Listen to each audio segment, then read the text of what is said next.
Jonathan Kuminga, he had a rough shooting night, but I don't really care. Obviously, that guy is supremely talented. And I liked that there's a mandate for him to try other stuff in the Summer League. Who cares what he shoots right now? It's a question of, getting those reps, seeing those pictures as obviously they're trying to get him on ball more. He had the ball in his hands. He was running point. He was running breaks. And that's what you want to see. This is the time to test that stuff out. They know what he can do. You know what I mean? And he will work on the things that he does well. But, playing point, the dribble drives, the drive and kicks. Um, he was more vocal. He had the step back three off the bounce. He had a mid range pull up. All these things that you want to see, all these different wrinkles in his game. And especially with more responsibility, with Otto Porter Jr. gone to Toronto, with Gary Payton II gone to Portland, Kuminga is going to have a bigger role, and he needs to prepare and be ready for that, and needs to show Steve Kerr and the rest of the coaches who weren't in attendance for this game. He needs to show them what he can do, and I think that he did a decent job. He was terrible from the free throw line. He hit one to win the game, right?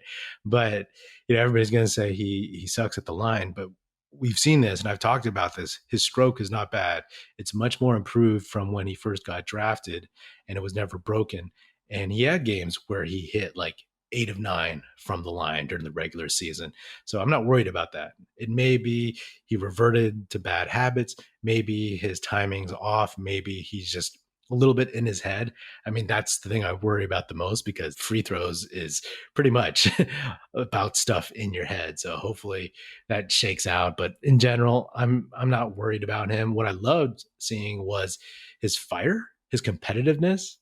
He, clapped back at the refs a few times, and he, is arguing for calls a little bit. Hopefully it doesn't get to the point of whining for calls and complaining nonstop after every non-call. But I like that. He was going at Josh Primo, the Spurs second year player, who was the youngest player in the league last season, I think.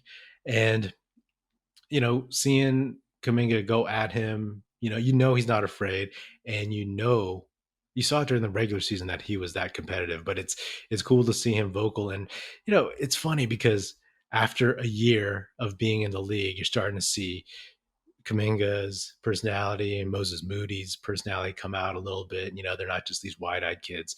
You're seeing like how they approach the game and how they approach playing in games. So, I find that really, really interesting.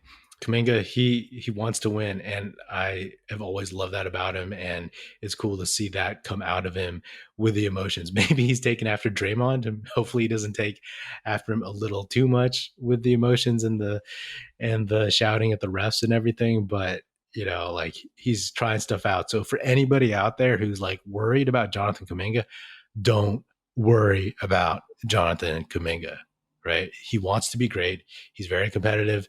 And, this is when he gets to do those things that he didn't get to do during the regular season. Things that maybe he kind of tried in the G League last year.